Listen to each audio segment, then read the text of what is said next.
What keeps us healthy and happy as we go through life? If you were going to invest now in your future best self, where would you put your time and your energy? There was a recent survey of millennials asking them what their most important life goals were. And over 80% said that a major life goal for them was to get rich. And another 50% of those same young adults said that another major life goal was to become famous. And we're constantly told to lean into work, to push harder and achieve more. We're given the impression that these are the things that we need to go after in order to have a good life. Pictures of entire lives, of the choices that people make and how those choices work out for them, those pictures are almost impossible to get. Most of what we know about human life, we know from asking people to remember the past. And as we know, hindsight is anything but 20/20. We forget vast amounts of what happens to us in life, and sometimes memory is downright creative. But what if we could watch entire lives as they unfold through time? What if we could study people from the time that they were teenagers all the way into old age to see what really keeps people happy and healthy? We did that. The Harvard study of adult development may be the longest study of adult life that's ever been done. For 75 years, we've tracked the lives of 724 men. Year after year, asking about their work, their home lives, their health, and of course asking all along the way without knowing how their life stories were going to turn out. Studies like this are exceedingly rare. Almost all projects of this kind fall apart within a decade because too many people drop out of the study, or funding for the research dries up, or the researchers get distracted, or they die, and nobody moves the ball further down the field. But through a combination of luck and the persistence of several generations of researchers, this study has survived. About 60 of our original 724 men are still alive, still participating in the study, most of them in their 90s. And we are now beginning to study the more than 2,000 children of these men. And I'm the fourth director of the study. Since 1938, we've tracked the lives of two groups of men. The first group started in the study when they were sophomores at Harvard College. They all finished college during World War II, and then most went off to serve in the war. And the second group that we've followed was a group of boys from Boston's poorest neighborhoods.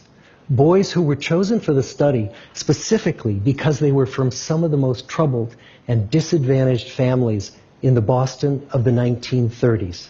Most lived in tenements, many without hot and cold running water. When they entered the study, all of these teenagers were interviewed, they were given medical exams. We went to their homes and we interviewed their parents. And then these teenagers grew up into adults who entered all walks of life. They became factory workers and lawyers and bricklayers and doctors, one president of the United States. Some developed alcoholism. A few developed schizophrenia. Some climbed the social ladder from the bottom all the way to the very top. And some made that journey in the opposite direction. The founders of this study would never in their wildest dreams have imagined that I would be standing here today, 75 years later, telling you that the study still continues.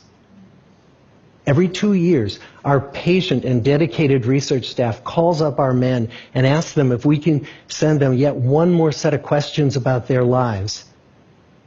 Many of the inner city Boston men ask us, why do you keep wanting to study me? My life just isn't that interesting. The Harvard men never asked that question.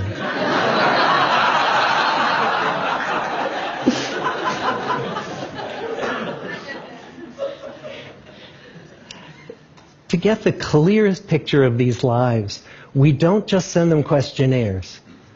We interview them in their living rooms. We get their medical records from their doctors. We draw their blood. We scan their brains. We talk to their children. We videotape them talking with their wives about their deepest concerns.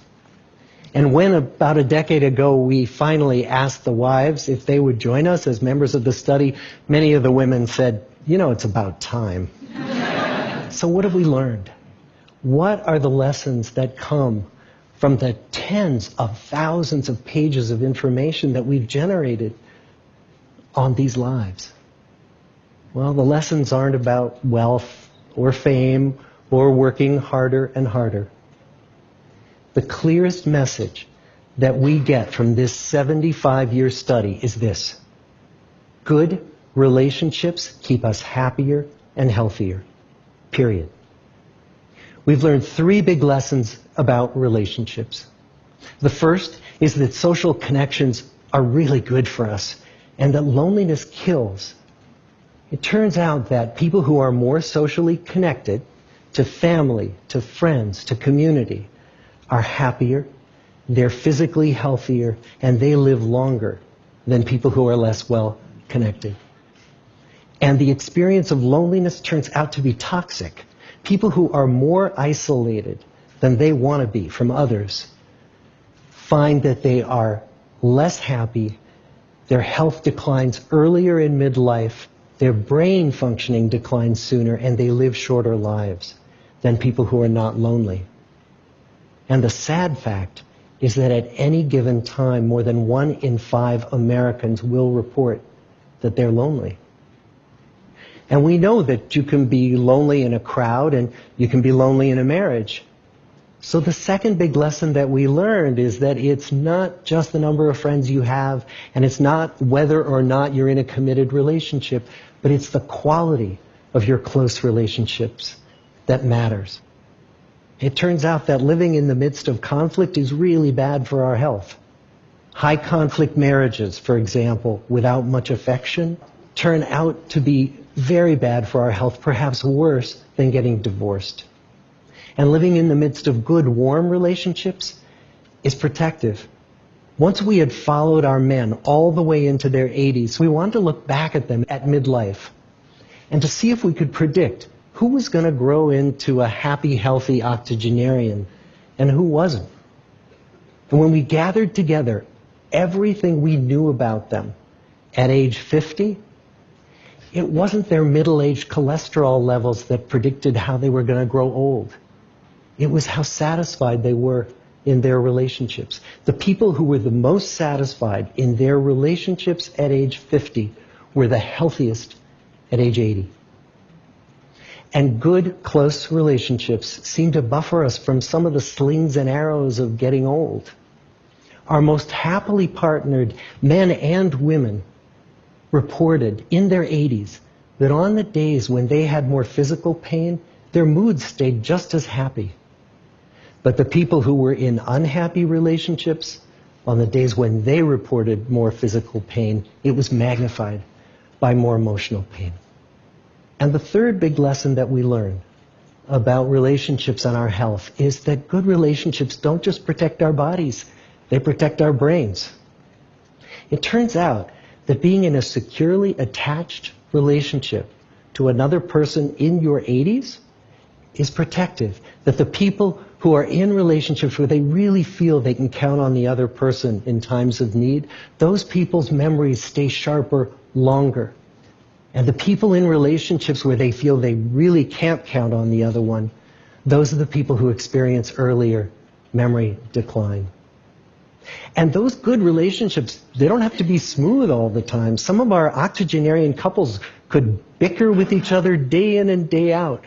But as long as they felt that they could really count on the other when the going got tough, those arguments didn't take a toll on their memories. So, this message that good, close relationships are good for our health and well-being, this is wisdom that's as old as the hills. Why is this so hard to get and so easy to ignore? Well, we're human. What we'd really like is a quick fix, something we can get that'll make our lives good and keep them that way. Relationships are messy and they're complicated, and the hard work of tending to family and friends, that's not sexy or glamorous. It's also lifelong. It never ends. The people in our 75-year study who were the happiest in retirement were the people who had actively worked to replace workmates with new playmates. Just like the millennials in that recent survey, many of our men, when they were starting out as young adults, really believed that fame and wealth and high achievement were what they needed to go after to have a good life.